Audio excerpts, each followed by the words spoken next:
کمزور انسان موقع کی تلاش میں رہتا ہے، جبکہ جو ہمت رکھتا ہے وہ خود مواقع کو جنم دیتا ہے۔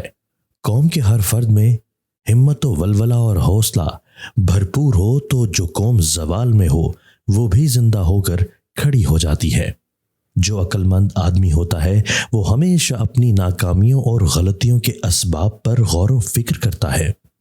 دوسروں کو اپنی مرضی کے مطابق چلانے یا ہر وقت کی چیخ چیخ سے آپ ہر دل عزیزی کھو دیتے ہیں۔ انسان کے کردار کا جتنا صحیح اندازہ اس کی آواز سے لگایا جا سکتا ہے، کسی اور چیز سے نہیں لگایا جا سکتا کہ اس کا کردار کیسا ہے۔ لمبی بات اچھی نہیں ہوتی، بات صرف اتنی اچھی ہوتی ہے جو شوق اور آسانی سے سنی جا سکے۔ معاشرے میں آپ کی اصل قدر و قیمت کیا ہے؟ اس کا صحیح جواب دیگر لوگ آپ کو دے سکتے ہیں۔ بڑھاپا صحت کی خوشی کو کم لیکن زندگی کی ہوس اور بھی زیادہ کر دیتا ہے۔ وہ انسان حد درجہ کا بے وقوف اور جاہل ہے جو یہ سمجھتا ہے کہ اس کے لیے دنیا میں کوئی کرنے کو نہیں ہے۔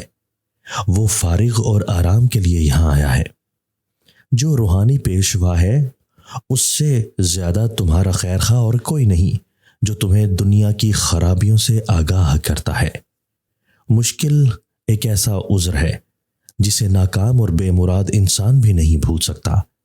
جو بندہ وعدہ کے دن قرضہ ادا کرے وہ قرض خواہ کی تجوری کا مالک بن جاتا ہے۔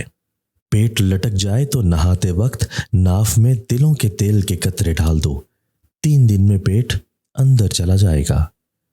شکل و صورت صرف آنکھوں کو ٹھنڈک دیتی ہے، لیکن اچھی سیرت روح کو تر و تازہ کر دیتی ہے۔ کتنے خوش نصیب ہیں وہ لوگ جو اجنبی کی طرح اپنی زندگی کو بسر کرتے ہیں، دوسروں کی کوئی پرواہ نہیں کرتے۔